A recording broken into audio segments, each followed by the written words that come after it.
नामांकन के दौरान वहां शामिल हैं मुख्यमंत्री शिवराज सिंह चौहान।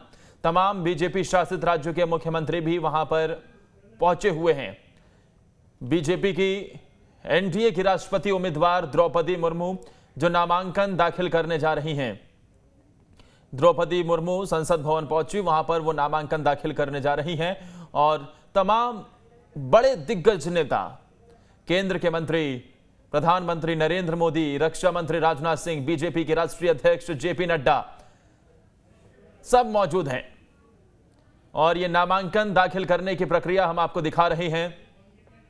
राष्ट्रपति चुनाव के लिए नामांकन, एनडीए उम्मीदवार द्रौपदी मुर्मू की तरफ से यह नामांकन दाखिल किया जा रहा है। सीधी तस्वीर हम आपको दिखा रहे हैं संसद भवन से। एनडीए उम्मीदवार हैं द्रौपदी मुर्मू, ओडिशा से आती हैं, झारखंड की राज्यपाल रही, एक छोटे से जिले से वो आती हैं। गरीबी से वो हमेशा गरीबी में वो पली बढ़ी और उसके बाद यहां तक का उनका ये सफर जो लगातार आगे बढ़ता जा रहा है। जिंदगी ने कई इम्तिहान लिए उनके, लेकिन वो हर इम्तिहान में, हर मुसीबत में आगे बढ़ती हुई नजर आई। 1979 में क्लर्क की नौकरी से उन्होंने शुरुआत की। आदिवासी समुदाय से आती हैं। 1997 में बीजेपी में शामिल हुई, पार्षद के रूप में सियासी करियर की शुरुआत की। 2000 और 2004 में रायरंगपुर से विधायक चुनी गई। ओडिशा की बीजेपी सरकार में मंत्री रही। 2015 से 2021 तक झारखंड की राज्यपाल रही। पहली आदिवासी महिला राज्यपाल रही झारखंड की और साथ ही फुल टर्म, अपना पूरा टर्म पूरा करने वाली भी झारखंड में वो पहली राज्यपाल रही। अगर वो चुनाव जीत जाती हैं, अगर वो राष्ट्रपति बन जाती हैं, तो पहली आदिवासी राष्ट्रपति और दूसरी महिला राष्ट्रपति भारत को मिलेंगी। द्रौपदी मुर्मू ने नामांकन कर दिया है। यह तस्वीर हम आपको दिखा रहे हैं उनके नामांकन के दौरान की। प्रधानमंत्री नरेंद्र मोदी भी वहां पर मौजूद हैं। नामांकन दाखिल द्रौपदी मुर्मू की तरफ से किया जा रहा है और यह तस्वीर कैबिनेट के तमाम मंत्री, बीजेपी शासित राज्यों के मुख्यमंत्री शिवराज सिंह चौहान भी नजर आ रहे हैं। मुख्यमंत्री योगी आदित्यनाथ, मनोहर लाल खट्टर, तमाम बीजेपी शासित राज्यों के मुख्यमंत्री। ये नामांकन की प्रक्रिया वहां पर चल रही है। देश के सर्वोच्च पद के लिए जो ये मुकाबला है, एनडीए बनाम संयुक्त उम्मीदवार जो विपक्ष की तरफ से उतारे गए हैं, यशवंत सिन्हा।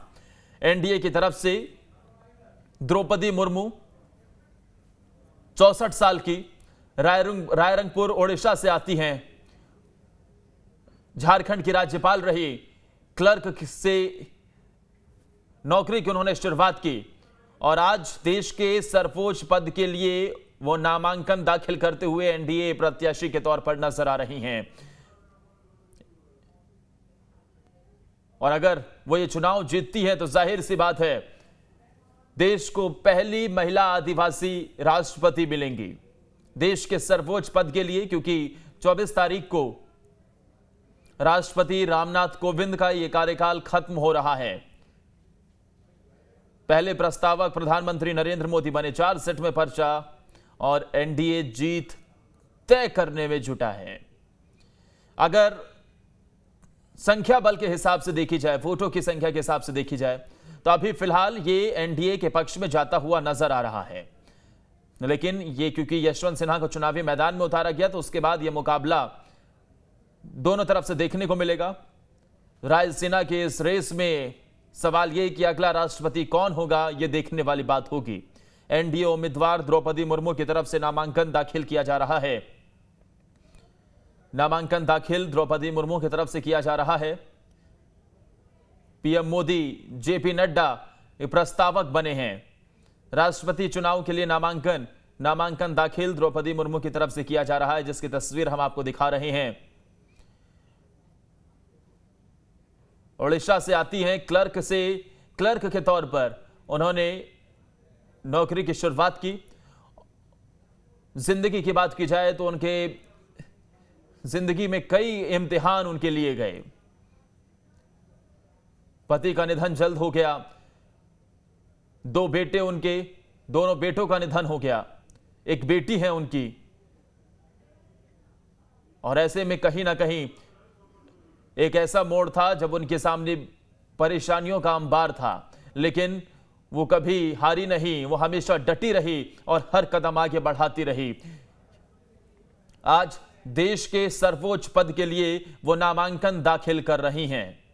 सामने हैं कभी भारतीय जनता पार्टी में ही रहे यशवंत सिन्हा, 84 साल की यशवंत सिन्हा, जो कि वित्त मंत्री भी रहे देश के। वो विपक्ष की तरफ से संयुक्त उम्मीदवार के तौर पर चुनावी मैदान में हैं, लेकिन अगर वोटों की संख्या के हिसाब से देखा जाए तो एनडीए उम्मीदवार द्रौपदी मुर्मू की जीत करीब करीब तय है। रक्षा मंत्री राजनाथ सिंह, बीजेपी अध्यक्ष जेपी नड्डा, प्रधानमंत्री नरेंद्र मोदी, गृह मंत्री अमित शाह, मध्य प्रदेश के मुख्यमंत्री शिवराज सिंह चौहान, उत्तर प्रदेश के मुख्यमंत्री योगी आदित्यनाथ, हरियाणा के मुख्यमंत्री मनोहर लाल खट्टर, तमाम बीजेपी शासित राज्यों के मुख्यमंत्री भी इस मौके पर मौजूद नजर आ रहे हैं। ये नामांकन दाखिल करने की प्रक्रिया चल रही है देश के सर्वोच्च पद के लिए।